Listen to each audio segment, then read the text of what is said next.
absolutely. So what does the, not the political landscape, but what does the government structure look like in Fond du Lac? Yeah, so Fond du Lac has a unique city government structure because we have a city manager. We have a city manager and a city council. So that means we don't have a mayor. That was changed in the 50s.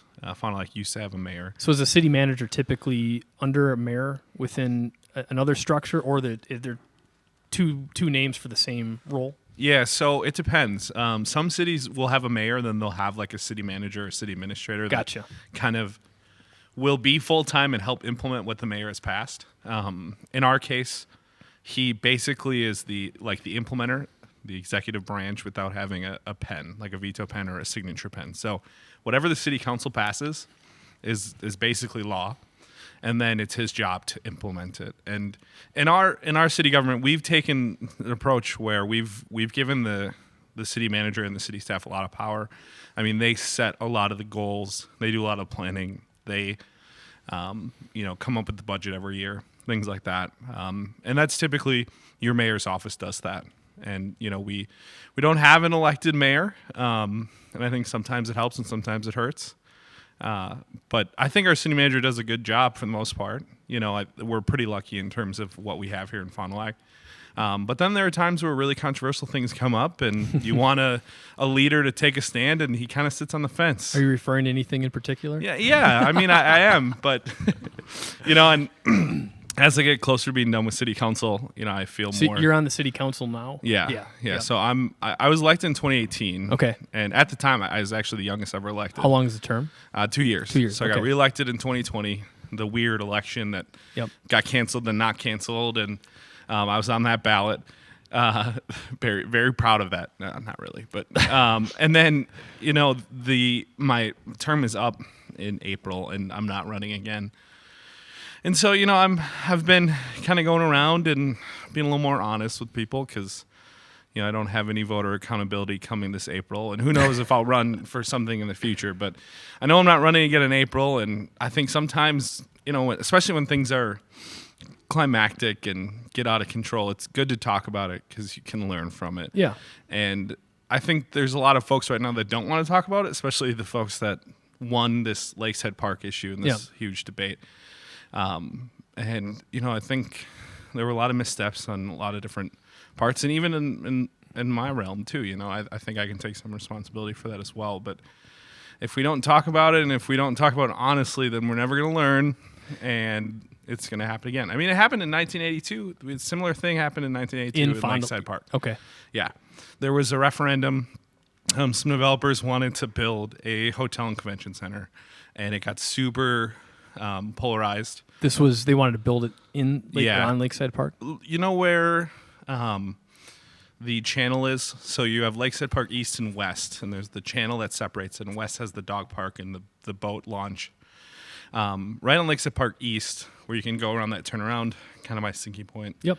They were thinking of building a large hotel and convention center that boats could pull up to, and man, that sounds cool. It would have been cool. Like Oshkosh. Just like the Great You know what? Convention Center in Yes, Oshkosh. yes. And what happened after? Nothing wrong is with stealing good ideas. Right? there was a referendum and it didn't pass. And Yep. then within a year or two, Oshkosh had their convention center on the water. And people always compare Fond du Lac to Oshkosh, and I'm not here to bash Fond du Lac, but there are definitive times in our history where you can look at instances like that where it's like, we lost that battle and we fell behind a little bit, So do you see conflicting energies within Fond du Lac? Because I was at the YPF event a few weeks ago, the Future 5 event. A lot of good energy in that room. A lot of young people that are excited to give back to the community and grow professionally, but also grow the community. And you go to that event, it's like, man, this is a lot of really cool progressive stuff happening. But it sounds like you guys maybe hit a wall at times. Yeah. So what are the two competing energies there? Well, I will say a lot of, the young energy in Fond du Lac is great. You've been around it. I know you've been around it, especially in YPF. There's a lot of young change makers that are hungry, that want to make Fond du Lac better. And I do think some of the competing ideas is, the nostalgia and the people being afraid of change. I mean, I've said that before and I've gotten heat for it. And usually the people that give me heat are the people that, are holding up signs, not wanting, a nice amphitheater or ice rink in the park like that. That was a big thing, I think, is change. And then just in general, like with history being cyclical, what we've seen is like Lakeside Park is really sacred. And so I think everyone in Fond du Lac definitely wants Fond du Lac to be a great city. And there are definitely people who are, trying to move that along on both sides. Even some of the people who weren't in favor of Lakeside Park are, trying to move Fond du Lac along. It's just sometimes disagree on the practicality or what it is that will move Fond du Lac along. But then also there's a lot of negativity in Fond du Lac that I've seen where like there's this mindset that, we're Fond du Lac, we can't be great, or we're not good enough. And you can see it on social media. I think that's the easiest way to see it amplified. But people have these ideas that Fond du Lac is just Fond du Lac. We're meant to be a 40 to 50,000 person city, and I have never felt that. And I don't think I would have ran for city council, and I don't think I would have ran again if I thought that Fond du Lac was just supposed to be complacent. But I think there are people that just kind of accept that, like, pizza places, quick trips, and fast food restaurants. I mean, I'm the fact that we don't have a brewery in Fond du Lac is, well, we kind of do, but we give away beer. We don't sell it here. We have a brewery. I've been talking to Becca about all the cool things we could do with your little brewing lab that you have here. Yeah. I think that's awesome. Like, if you this is completely off the fly. If you were to like have a little tasting room and like get licensed to sell it, and I think it'd be vastly popular. Yeah, I think it'd be really cool. And you could have a showroom where people come in, see your product, and drink some beer. And it would be, first of all, this area that you're in, this area is, I think it's up and coming, and I know people may disagree with that, but Brook Street and Military Street, have a ton of history, and there's some big developments that are coming down the pipeline that I think are really going to flourish, make this area flourish. Nice. Yeah. Well, it's interesting when you say, a brewery or a restaurant or a tasting room, that really doesn't require any political backing. It's more of a private investment, and you would think that, if there was enough interest in the area, there would be private investment that would flow into that. So I guess why do you think that doesn't happen? Because I completely agree. Yeah. I mean, I think that there's been some nice restaurants that have popped up the last couple of years, and there's, in terms of expanding culture and things like that. There seems to be things happening at the edges, but that doesn't require approval from the city council, I don't believe. But why do you think more of that doesn't happen? Yeah. So there's a couple things. You mentioned some of the restaurants and what we have here in Fond du Lac. When we did the feasibility study for the park, one of the things that the consultants came back and said is that Fond du Lac has a capacity for a lot more restaurants, which is interesting because you think there's a lot of restaurants in Fond du Lac. When I first started on the city council, one of my goals was to bring a brewery here. Okay, and so I started working with Envision. At the time, it was a different leadership group that's there now. And the head of Envision at the time, her husband, actually used to work and brew in a brewery in Nebraska. And so him and I kind of made it our little project to kind of scout some spots and then try to incentivize some investors to come in and make a brewery. What we found, well, first of all, the market data that they had wasn't the best. That was one of the things that kind of was frustrating to me because it's why do they need market data? I know. It's like, I don't really understand, what it's like to make a multi-$100,000 investment, and what all goes into that because that's not really been my realm of the world I live in. But that was the first hurdle. We actually had it narrowed down to a few spots, and we had an interested brewer / like a head brewer and an investor that were at the table. And we actually started taking them to some of those spots too. And then the head brewer decided not to leave the spot where he was at because he was brewing in a different community. And then when their head brewer left, the investor pulled out and it all fell apart. And then COVID happened.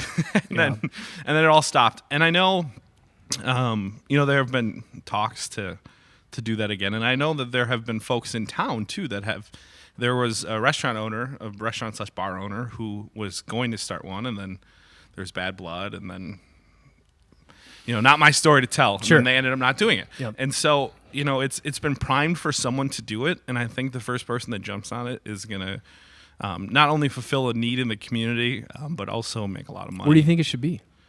Well, originally I thought it'd be cool to, the old train depot. Yeah. I thought it'd be great to have it at the old train depot.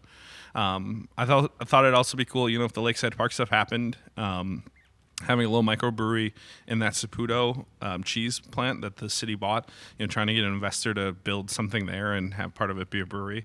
I mean, I've been to so many different communities that have breweries that do so many cool things with their brewery. Like, Sure. I was in Kansas City a couple months ago, and there's a brewery that had pickleball courts and volleyball courts behind the brewery. And it was like a Saturday night at 5 p.m. and they were full. Like, people were playing pickleball, drinking beer. And, I'm not saying that's what we should do here, but, there's a lot of different creative ways that you could go about it. Yeah, I think it's a great idea. And my wife's from Wausau. Okay. And it's a similar size city. And it's just interesting looking at some of the dynamics there. Wausau has like 5 breweries. Yeah, exactly. I know They really? because I've been to them. Oh, they've got it's an amazing brewing the Great culture. Dane, which is also Yep. in Madison. Yeah, I've been there. They've got a large natural resource in the form of I think it's Granite Peak or Rib Mountain. It's a ski hill. It's like, well, Yep. we have a large natural resource, here as well. And there's a lot of comparisons, but there's this they have a lot of the things that you're describing. So it's just interesting to look at why that's the case. Yeah.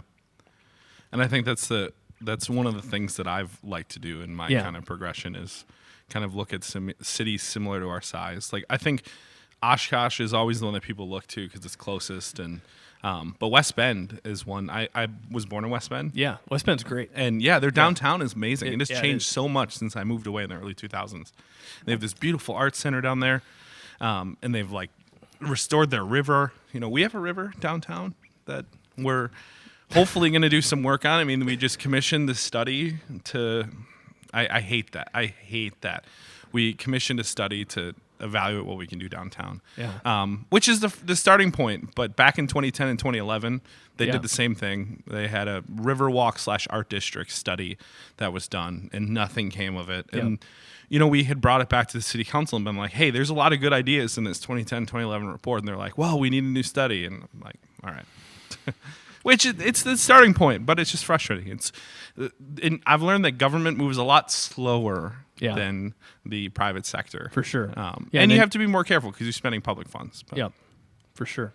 So you're the executive director of the Fond du Lac County Historical Society. If you had to summarize, if you wrote a book called A Brief History of Fond du Lac, what are some of the major milestones over, I guess, the positive, and we touched on maybe some of the negative ones. What are the chapters of that book? Well, Fond du Lac does have a rich history. Fond du Lac County's been around since the 1830s, and Fond du Lac the city followed very quickly after that. Pyre Elementary, that's named after the first white settlers of the area. And Fond du Lac in the 1800s, we kind of grew really fast. By 1870, Fond du Lac had the second most populated. We were the second most populated city. We were almost capital, one vote behind Madison to become the capital. Yeah, and a lot of that. James Doty, who was one of the first governors of Wisconsin, he had settled here very early, and his house is actually still here. It pains me. It is in the Tachita Correctional Institution. It is, and they use it, but that's the kind of thing that you want out for the public to see. Yeah, it's tough to tour. Yeah, it is tough to tour. I think they do actually use it for visitations for families to visit there. Oh, so you can tour if you have a friend or family in the prison. But like at the historical study, we have this beautiful village of all these buildings that have been brought from different spots around the county.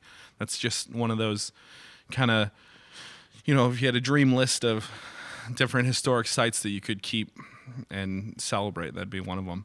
But then, going into the 1870s into the early 1900s, we were really big in lumber and mill work. And then manufacturing. Obviously you manufacture here. Fond du Lac has a great manufacturing history. At the turn of the century, in the late 1800s, early 1900s, there were millions of dollars of production manufactured goods around Fond du Lac.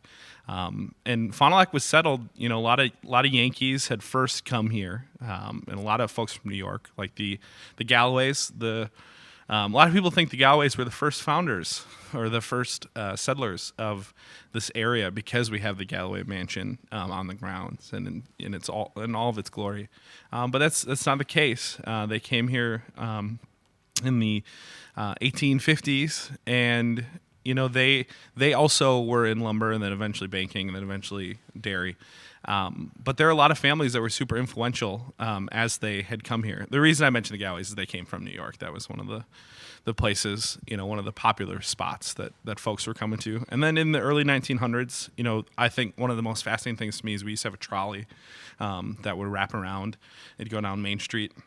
It'd wrap down by the park and come back around. And they actually buried those trolley lines when they were getting rid of the trolley. They buried the trolley lines under Main Street. So every time that we did work from the 50s till even 2 years ago, when we were working on the north end of Main Street, kind of by Hoppers and Taco John's, they had found some buried trolley lines, which is fascinating. And then, going forward, Fond du Lac also had a extremely rich theater history. At one time, there were 5 theaters in Fond du Lac, and the price of a ticket, I can't remember the exact price, but it was worth today's like over $300 in today's, and it would sell out. The theater would sell out every show that it did. And so we had a somewhat wealthy class here that could sustain that many theaters, but at that price as well. And then as things continue to evolve, Fond du Lac relied heavily on some of these large manufacturers, which a lot of which are, families. And, as I was chatting with Becca, she had mentioned that this is a family business as well. And so I was interested to hear, I don't know if you've shared that on the podcast before, but I'd be interested to kind of hear that journey as well. Because you can look at a lot of the one that sticks out to me the most is, the Aherns. They used to have a building on Main Street. Right, and they actually 2 years ago bought the building back, and they have a little display set up in the window that kind of has a little company history on it, and it's cool to not forget your roots. Oh yeah. But yeah, the one of the unique things that you touched on first is the city government style in Fond du Lac. It was changed in the 50s. It's one of 3 cities in the whole state that still has a city manager, city council form of government. And then, we're best known now probably for Wally Weekend, which has been a festival that's been going strong for over 40 years. And it probably will still continue to go strong. And, I personally, my job at the Historical Society, I'm not the historian, right? Like I don't have to. You seem to know quite a bit of history. Well, and that's where I was going. Is that Yeah. I've learned a lot as I've worked at the Historical Society, mainly because it interests me, and because it's super interesting. There's so much that you can learn from the past as it relates to the future, and Fond du Lac is a cool place, and it has that storied history, and I think it's our job to celebrate it, and it's our job to talk about it, and when I get opportunities to do things like this, it's always great when people are interested in it. No, there's a lot to unpack there. Yeah, but sorry. no, a couple things that come to mind when you talk about kind of the style of government. One thing that comes to mind for me is it's really hard to make decisions based on like a consensus of everybody's opinion. Mm-hmm. In a lot of cases, like even operating a business, to me it seems it's better to make a decision knowing that as you get new information, once the decision is made, there's the culture that is okay with not always making the right decision, but always improving things as you go along. So it's like get moving, make a decision, and just as you get new information, just adjust. And I can see if there always needs to be a consensus to make decisions, it just moves much slower. But yeah, as far as the manufacturing history, look at the last 30 or 40 years, there's been an exodus of manufacturing in the U.S.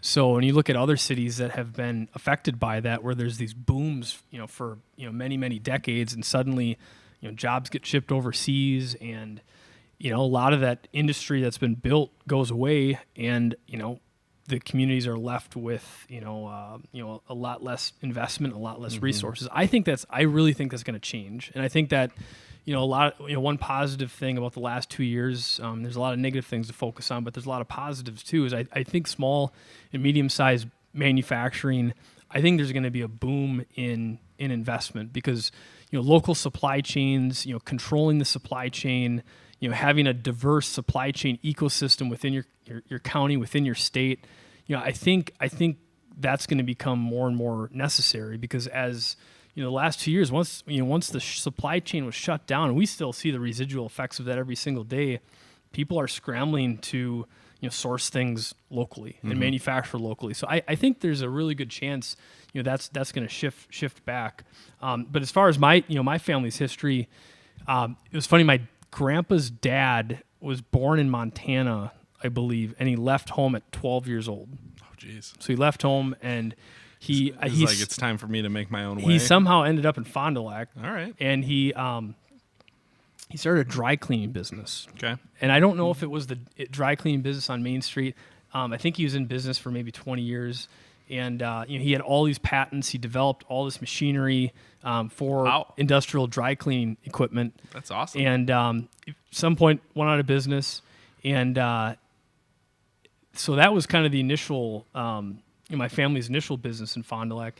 And then my grandpa, he was in the Korean War, and he came back. And I don't know exactly what he did when he got back, but at some point he met the owner of a foundry. So there's a foundry in North Fond du Lac called Northern Aluminum Foundry Company, and he went to work for that company, and then started a division called NAFCO, which made light poles for one of the foundry's customers. Okay. So my grandpa never owned the business, but he more or less ran a machine shop and a fabrication department. He's really a hands-on guy.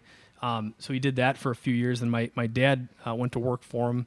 And then in the early 90s, the foundry went out of business, and my grandpa retired, and then my dad bought the fabrication business.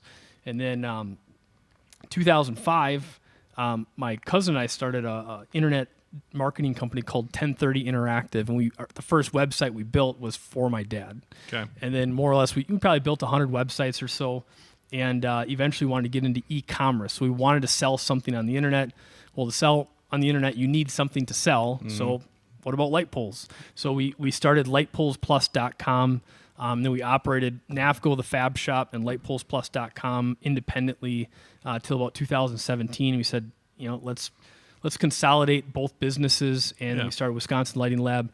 WiLL more or less acquired both assets, and since 2017, we've been operating as Wisconsin Lighting Lab. So that's kind of the genesis and the evolution of that. But I think, I think it's we're really excited to be in manufacturing, and I think it's going to be a good couple decades. I really do. I think a lot of technology is being more accessible to smaller manufacturers. We have 11 3D printers. Wow. To have 11 3D printers 5 years ago, that's a $500,000 investment. It was $12,000. Wow. So there's this, technology is becoming more accessible to more people, which is clearly the case with the internet, podcasting, online media. But that same thing is going to happen in the manufacturing space. So I think there could be like a Renaissance type situation, with some of that as more people become, it becomes more accessible. So that was a mouthful, but that was my. Those are my thoughts. And you're growing. She told me that you're expanding, and we're doubling the size of our manufacturing plant. Prior to COVID, we grew between 20 and 50% every year for a decade. So when you look at so it grew 1,000% over the course of a decade. Things have tapered off a little bit the last 2 years, but there's an excuse for that. There's the COVID situation, made things a little bit more difficult. But no, we're full steam ahead. Investing on the manufacturing side. We got a great sales and marketing department, a great engineering and manufacturing department. So really, the sales and the marketing efforts and the manufacturing and engineering efforts are really starting to come together, and it'll be exciting. That's great. I love the story, how you guys came in. It's good to hear you're growing. But I also love that you're so involved in the community, in the park. I was involved with the city council at the time when Wisconsin Lighting Lab had brought those in. Oh yeah. For the city, but I also play softball too, so I've gotten to enjoy those. And every night of the week, like everybody else in Fond du Lac. No, I played a very relaxed church league. So nice. Yeah, church softball can get intense though. It can. People take it very seriously around here. Back in. I used to work at the YMCA, so they run the league. So I used to work on I used to play on the Y team that's in the church league because they run it. And then when I stopped working at the Y, my church was like, "Hey, you want to come play for us?" And I was like, "Sure." But those lights are beautiful. I'm sure it's great to showcase customers. It is. And but it kind of is killed two birds with one stone because you can showcase your customers and you can provide a amenity to the community. And so no, that was great. And we.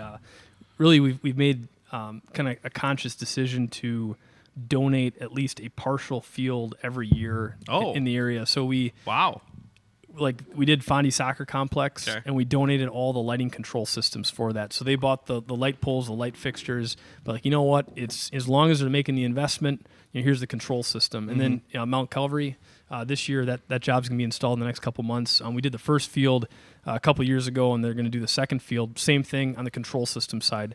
They bought the poles, the fixtures, and we're throwing in the control system. So It's nice just to, obviously it's like a 360 win. It's good for the community. It's good for the clubs. It's good for us. It's good for. It's just those are the best wins, right? Yeah. Do you know that the soccer? Fond du Lac is one of two communities in the state that has two outdoor stadiums. Really? Yeah. So they attract a ton of tournaments statewide.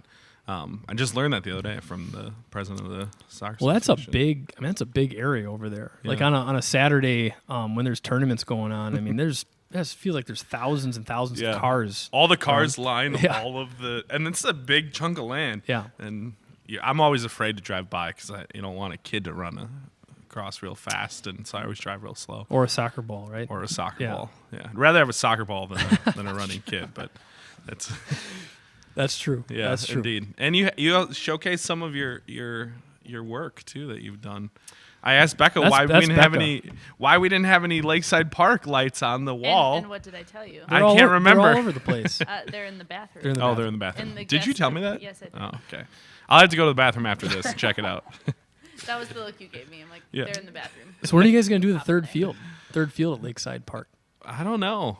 That might be next. Maybe that's next year's partnership. Yeah, could be. That'd be nice. There's 3 over there, and we the first field we did, it was the current gen. The middle field was kind of the next gen of product, and it'd be great to have some future generations of our products out there. I would suggest you reach out to someone other than me because I'm sunsetting off in 2 months. Then you can make all the promises, though. I mean, it'd be great. I think it'd be, like we said, a win-win. But that facility in Lakeside Park is awesome. Yeah. I think that's one of the gems of Lakeside Park because there's tons of traffic that comes through the park. For sure. Especially when they host tournaments. And, I mean, as you mentioned, every night there's different leagues that play. Absolutely. And, they're great about renting it out, too. I mean, YPF is what rented out for King for a Cause, which you all sponsored last year. And they even let you run the concessions. Yeah. If you run the concession stands, they'll donate some of it back to your organization. And it's a good example of, some of the things in the community that help support just overall quality of life and, nonprofits and community orgs. So what's next for you? Well, that's a great question. I'm going to have some free time now that City Council is going to be done in April. Definitely going to keep grinding hard at the Historical Society. In the past year and a half since I've been there, we've had some pretty big wins, and I've found a lot of joy in that. It hasn't been easy work, but it's definitely been fulfilling. We just put $1.6 million into the grounds to rehab and renovate almost all of the buildings and some of the structures that we have on the grounds. The county just authorized $500,000 to the carriage house. That was one of the last things. So the carriage house is part of the original donation that the Galways made to the Historical Society. That's been around since the 1800s, and it needs some work, but it's a hefty price tag, and so the county just authorized that in the budget. So my summer and going up is going to be a lot of work. And I might start focusing on the business more. I have a small production, entertainment company that has really been kind of like a side hustle for me. That's a comedy business? So it's called Laughable Productions. Okay. And we do all sorts of stuff. When it's just me and friends really that kind of provide some of the entertainment, but we started to expand. We just did Fondy's Funniest Comic, where we had a comic competition over the course of 6 weeks where we selected Fondy's Funniest Comic, and so they have a show along with us at Thelma this weekend, which is super exciting. But when I first started it, I was like the lead detective in a dinner theater in Madison when I was in college. And I moved here and I was like, you know what? I could do this here. Like I could put on these dinner theaters here. And so we started doing murder mystery dinner theaters. I actually did one as a fundraiser at the Y. And it was really successful. We had a ton of people there. I recruited some cast members, some friends that I knew had some acting chops in them. And then I was like, you know what? Why don't I get an LLC and let's try to start doing this for real. And so we started in April 2019, mainly doing dinner theater, and then we started doing some improv comedy. And that's really, improv comedy has been the thing that's been most popular since the pandemic started. Where's the typical venue? So back when we were doing dinner theaters, we did a couple at the Retlaw. We did some at UW Fond du Lac Commons. But for our comedy shows, bars are a pretty good spot. I mean, if they have a little stage in a little area, we can, crank out 60 to 90 minutes of improv. But we've done a lot of private shows too. So like corporations will, have a Christmas party. They'll want us to come in and do some improv comedy for 60 to 90 minutes. But COVID really, really, really sucked for us because all the in-person stuff got nixed. And so we actually haven't done a public dinner theater since COVID started. We did a few private ones. We dabbled in virtual. I was doing virtual entertainment for a while. So we would log on to Zoom with companies' employees that were all working from home. And I would host trivia, Jeopardy, Survivor. We did a virtual murder mystery. That was super fun because you could tell some of these employees needed it. Like they were just sitting at home doing their work every day. Not a lot of social interaction. It was like the first 5 to 10 minutes of the Zoom call was like people just being like, "Hey, I haven't seen you in months." Any VR headsets? No VR headsets. I did just recently buy a VR headset though. Fascinating stuff. Yeah. That is, this whole metaverse. Exciting and scary all at the same time. Yeah, for real. Yeah. And I've seen videos of people in 5 years, 25% of all workplaces are going to be in the metaverse. And I'm like, really? I don't think so. Yeah, I was like, really? I don't know. Not happening for us. I'm not joining I don't think so. I think it's really bad for your eyes too. Yeah. I don't know. It can't be good to take your eyes and separate them into two lenses and have you stare into a very bright fluorescent screen for hours. And you essentially have a router hanging from your head because a lot of it's I've got one at home. I don't use it a whole lot, but it's a wireless router. Yep. It's all the Oculus are cordless now, but I think it's like anything technology in the right dose is really, really cool. Yeah. Too much, it's like I think there's a line that gets crossed, right? Yeah, I would agree. It is fun to play though. Yeah. I downloaded a few games I have the Oculus as well. Nice. It's been good. Did you walk the plank? I did. I made my family do it too. It was really funny to watch my mom and dad do it. It feels so realistic when you're walking out and you look down and you're like, whoa. Have you ever walked the plank? No, I won't. I'm not. Okay. I'm not the coordinator coordinated sort. I heard. Oh, you don't have to be. I know someone who injured I themselves. know. I wasn't going to tell walking that story. I'm not going to tell the story. Did they fall? Yes. I kind of want to hear the jumped. story. Oh, they jumped. They jumped. Were they like jumping and like they were scared? Jumped? I think they just took it to the next level. Yeah. I don't know, but I've seen videos of people where they like put out the like actual piece of wood and have you walk on a piece of wood. That was part of it. Yeah. In this case, yeah. Yeah, Wow. and I'm not the coordinated sort, so I'd be the person who would trip into a fireplace and eat stitches. So, Yeah, that's Why a fireplace? That seems really. oddly specific to the story in which I'm referencing. Oh, gotcha. Yeah. Gotcha. Wow. Well, that's cool. So it seems like your brewery idea is a combination brewery, restaurant, improv, comedy venue, and probably a music venue. Mm-hmm. Stage could be dual purpose. Yeah, absolutely. Believe me, if I had all the money in the world, Fond du Lac would already have one.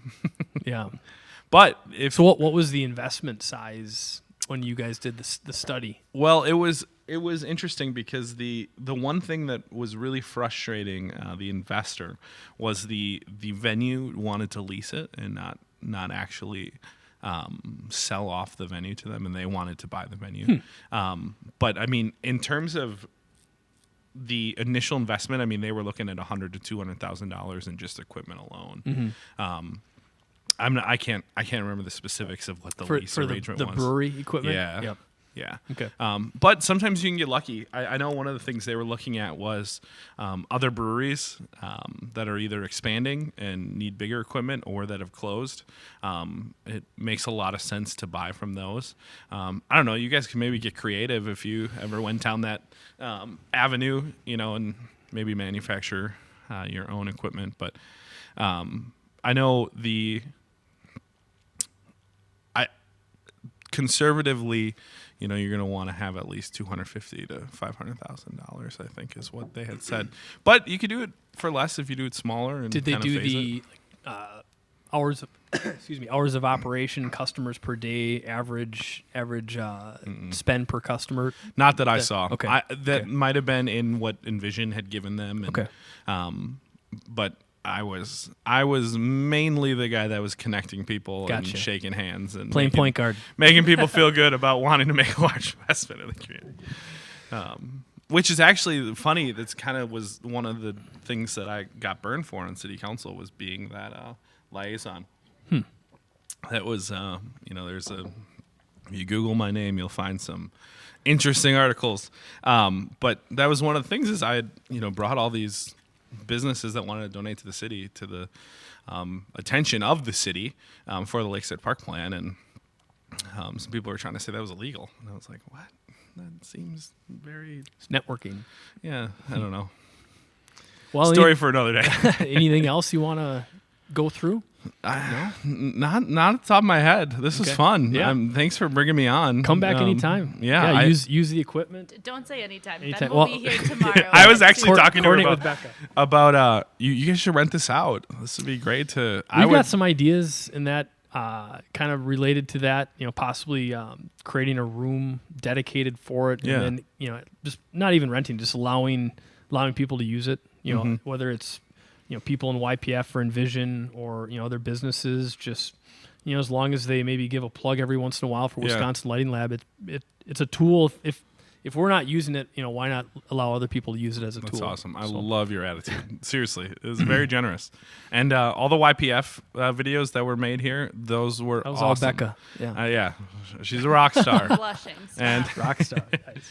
and it was a great addition to kind of highlighting those Future 5 folks. And so, it was really fun to make too. Yeah. Oh my God, I felt super uninvolved. As a fairly involved in the community person, I felt completely inadequate after listening to those five. Stop. No. Stop. No, I mean, you were one of the nominees. You literally got a nomination for Future 5. The nominees this year, or the winners rather, were incredibly deserving. They're doing some really cool stuff. For sure. I'm going to let that one go. Jeez. They are very deserving, but so are you. I think next year might be your year. I don't want to jinx it. I got my fingers crossed. Just And jinxed it. Wrap it up, Adam. Well, thanks for all you do in the community. Yeah, indeed. Come back anytime. And Thanks for having me. Thanks for talking. Yeah, indeed. All right. That was fun.